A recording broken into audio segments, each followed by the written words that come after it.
একটা রাষ্ট্র মূল সমস্যা ভাবলো হচ্ছে এই হকারদের। ৩০ তারিখ সকালবেলাতেই আমরা স্টেশন সুপারিনটেন্ডেন্টের কাছে যাই। তারা বলেছিল সেই সময় হকার উচ্ছেদ করা হবে না। কোনো পুনর্বাসনের ব্যবস্থা না করে এতগুলো গরিব মানুষের পেটে লাথি মারা হলো একদম আম্বানি আদানির স্বার্থে। এত আরপিএফ, এত যন্ত্রপাতি নিয়ে, এ ভয়ঙ্কর। শুভেন্দুবাবু বলেছিলেন বড় বড় কথা, ওনার বিভিন্ন লোককে হকারদের পাশে দাঁড়ানোর কথা বলেছে, তাদের কোথাও টিকি খুঁজে পাওয়া যায়নি।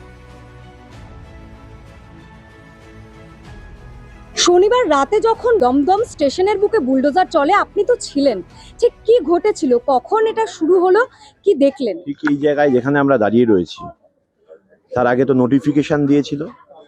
২৯ তারিখে বলা হয়েছিল ইভিকশন হবে। তার আগে ২৯ তারিখ সকালবেলাতেই আমরা স্টেশন সুপারিনটেন্ডেন্টের কাছে যাই। বারবার তাদের কাছে অনেকক্ষণ কথা হয়। তারা বলেছিল সেই সময় হকার উচ্ছেদ করা হবে না।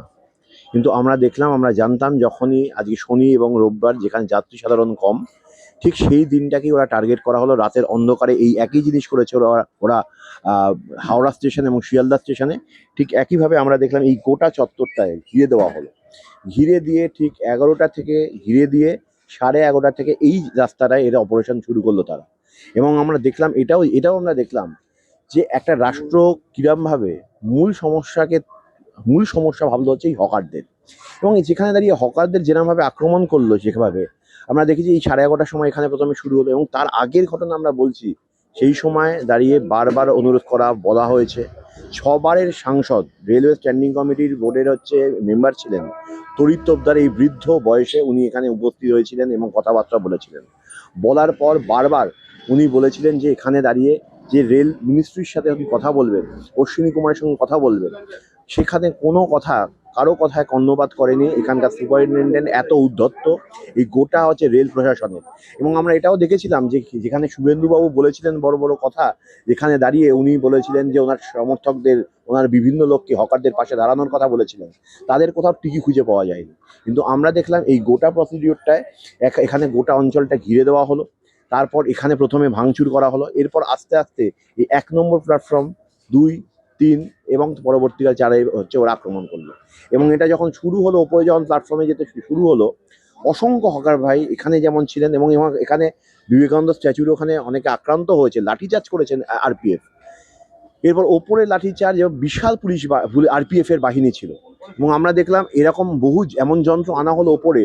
এরকম যন্ত্র যদি রেলওয়ের পরিকাঠামোর গঠনে কাজে লাগাতো তাহলে রেলের ভালো হতো। কিন্তু আমরা দেখলাম এখানে হকারদের উচ্ছেদ করতে সেই বুলডোজার ইউজ করা হলো। একদম মালগাড়ি করে বুলডোজার আনা হলো। সেখানে দাঁড়িয়ে তখন আমাদের রেগিদি, সোমনাথ দা, এরা সবাই ছিলেন এখানে। বারবার অনুরোধ করা সত্ত্বেও সেখানে কোনো কর্মকাণ্ড করলো না। এবং তারপর একদম সেখানে একটার পর একটা দোকান।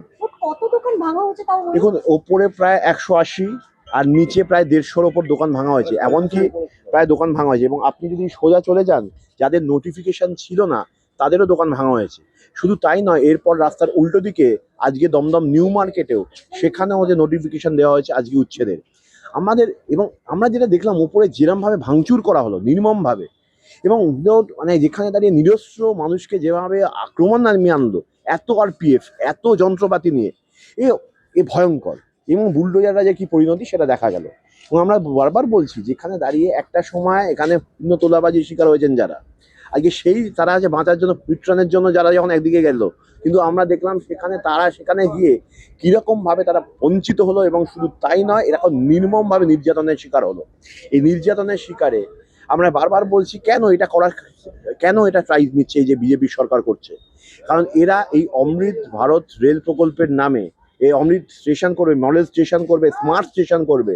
এই স্মার্ট স্টেশন করবার জন্য এখানে যারা দৈনন্দিন রুটি যারা করেন, যারা ঝালমুড়ি তৈরি করেন, 10 টাকায় পাওয়া যাচ্ছে, 20 টাকায় পাওয়া যাচ্ছে, ডিম পাউরুটি হোক, আলুর দম পাওয়া যাচ্ছে, এই রাস্তায় ফলের দোকান, অসংখ্য মানুষ আসতেন, এখানে দাঁড়িয়েছিলাম। সেখানে এই যে সস্তায় যে পণ্যগুলো যারা দিত, যে হকার ভাইরা, আজকে তাদেরকে আক্রমণ আনিয়ে আলটিমেটলি আসলে তারা উঠে গেলে এখানে বসবে আম্বানি, আদানি, ফুডপান্ডা, বিভিন্ন বড় বড় কর্পোরেট সংস্থার এখানে দোকান বসবে। ঠিক যেমন করে শিয়ালদা স্টেশনে দেখেছেন কেএফসি থেকে শুরু করে ম্যাকডোনাল্ড, এই সমস্ত সংস্থাগুলো আসছে। একই জিনিস এরা দমদম স্টেশনে, উত্তরপাড়া স্টেশন, ব্যারাকপুর বলুন, এই সমস্ত স্টেশনগুলোতে এই একই জিনিস এরা করতে চাইছে। আদপে এটা আম্বানি আদানির সঙ্গে বিপুল যে যে আম্বানির সাথে বিপুল পরিমাণ যে চুক্তি হয়ে গেছে, সেই চুক্তির জন্যই এরা এই গোটা স্টেশনগুলো চত্বরগুলোকে এরা বিক্রি করে দেওয়ার একটা গভীর ষড়যন্ত্র রচনা করেছে। এবং এখানে আমরা মনে করি এখানে এরা হচ্ছে কিছু বলার অধিকারী নেই। যে যারা রাজ্যের সরকারে এসছে তাদের তো 5 সেকেন্ডও লাগবে না আম্বানি আদানি এদের সরকার পরিবর্তন করে দিতে। মানে ভাবুন, এখনো এই আঙুলের দাগ ওঠেনি, তার মধ্যে মন্ত্রিসভা গঠন হলো না, এরকম নির্মম অত্যাচার, বর্বর অত্যাচার রাতের অন্ধকারে যেভাবে নামিয়ে আনা হলো, আমরা 26 দিনও হয়নি, যেখানে দাঁড়িয়ে এত নির্মম অত্যাচার নামিয়ে আনা হলো। এবং সেখানে দাঁড়িয়ে আমরা লাল ঝান্ডার লোকেরা আমরা সবাইকে আহ্বান জানাচ্ছি, এই লড়াইটা একসাথে লড়তে হবে। কারণ গরিব মানুষের জীবন জীবিকা বাঁচানোর এই লড়াইটা, এবং সেখানে সমস্ত থেকে নিয়ে এই যে ফ্যাসিস্ট আগ্রাসন হচ্ছে, যেখানে কোনো নিয়ম কানুনকে তোয়াক্কা না করে একদম ওপরে আম্বানি আদানির নির্দেশ মতো একদম প্রেসক্রিপশন অনুযায়ী এই আক্রমণ নামিয়ে এই সর্বনাশ আনিয়ে আনার চেষ্টা করছে। তাই এখানে দাঁড়িয়ে আজকে আমরা সকালবেলা থেকে এখানে যেমন মিটিং মিছিল করছি, আগামী মানে আজকেই হচ্ছে বিকেলবেলায় বিভিন্ন জায়গায় এখানে আছে মিছিল হবে, প্রতিবাদ হবে। কারণ সর্বত্র এটা সবে শুরু হলো, হকার ভাই বোনদের ওপর যে আক্রমণ হলো, মানে এই আক্রমণ দেখা যায় না, চোখে দেখা যায় না। এই যে যারা ধরুন হচ্ছে বাড়িতে বৃদ্ধ বাবা মা রয়েছে, সন্তান হচ্ছে স্কুলে কলেজে পড়ায়, তাদের পড়াশুনো করাবে কি করে? এখানে এত চিকিৎসার ভার নেবে কি করে? এখানে প্রত্যেকের এই যন্ত্রণা, জীবন যন্ত্রণা, আজকে তাদের ভবিষ্যৎটা কি হবে? এই প্রত্যেক দিনের এই জীবন যন্ত্রণা কিন্তু আম্বানি আদানি বোঝে না। এবং এই যে সবাই যে এখানে কান্না হচ্ছে, আমরা বলছি যে অনেকে আত্মহত্যা করতে গেছিল। আত্মহত্যা, ভেঙে পড়া কোনো উপায় নয়। আমরা বলছি প্রতিবাদ প্রতিরোধী একমাত্র উপায়। এবং বিকল্প আমরা বারবার পুনর্বাসনের ব্যবস্থা বারবার বলেছিলাম। আগে যখনই হকার উঠতে হয়েছে তার বিকল্প পুনর্বাসনের ব্যবস্থা করা হয়েছিল। কোনো পুনর্বাসনের ব্যবস্থা না করে এতগুলো গরিব মানুষের পেটে লাথি মারা হলো একদম আম্বানি আদানির স্বার্থে। এই কেন্দ্রে এবং ডবল ইঞ্জিন সরকার, বিজেপি সরকার এটা করলো, ক্ষমতায় আসতে পারলো না, এর মধ্যেই করলো। এবং আমরা বলছি এটা শুরু হলো। এরপর যারা হচ্ছে রেলওয়ে কলোনিতে থাকে, বস্তিতে থাকেন, ঝুপড়িগুলোতে থাকেন, কারণ এরা তো বাধ্য হয়ে থাকছেন। এদের যদি পয়সা তো আম্বানি আদানি লুটের পয়সা, তারা তো থাকতেন না। আজকে কোথাও গোটা ভারতবর্ষে বাংলায় কোথাও চাকরি নেই, তাই জন্য বাধ্য হয়ে কারখানাগুলো বন্ধ দমদমে একটার পর একটা, তাই জন্য বাধ্য হয়ে তারা হকারি করতে এসেছেন। আজকে সেখানে যারা চাষের অবস্থা খারাপ, তাই বাধ্য হয়ে তারা হকারি করছেন। আজকে সেখানেও তাদের পেটে লাথি মেরে বলা হচ্ছে যে কাজ খোঁজার খুঁজে নাও। এই বয়সে যারা কোথায় কাজ খুঁজবে? এটা অমানবিক, বর্বর এই সরকার।